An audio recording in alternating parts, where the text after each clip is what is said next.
Ladies and gentlemen, we all know a little bit about what it means to be overcoming our personal limits. All of us have our stories, and all of us are always creating those stories.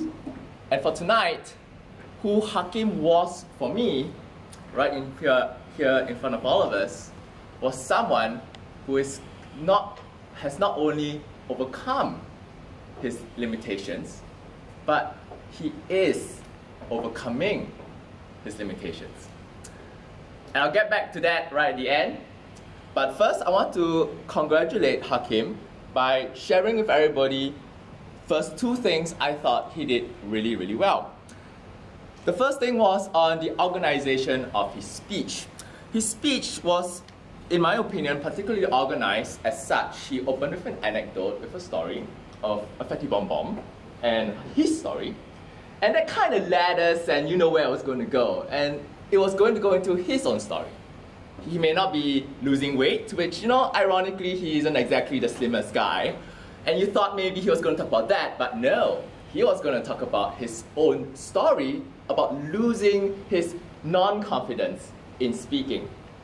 Then he went into offering some general steps on how all of us could overcome our own limitations, and he had a call to action, something that was of particular interest to all of us here, you know, because assuming we're all Toastmasters, and one of our key interests is being someone who can speak with confidence.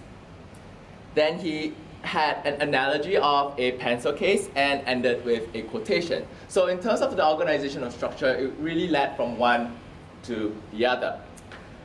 Secondly, in terms of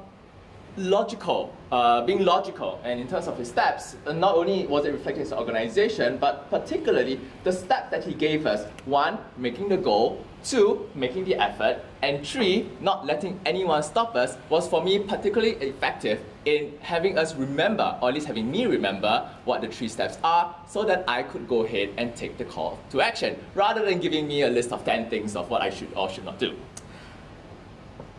2 things I like to offer Hakim in terms of what he can improve on. Firstly, body language.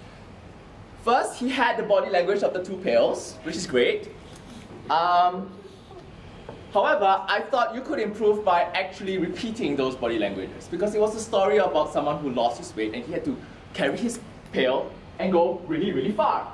And he had to go back and take the pails again and go really, really far. And he had to do it over and over and over again, such that he can reach his goal, to tell us his entire story. The second thing is his vocal variety. I think you could have started more off strongly at the start and at the end to grab our stronger interest. But to conclude, I wanted to say that, coming back to what I was saying, Hakim, you could tell, or at least I felt, that he was trying to overcome his confidence or non-confidence in speaking.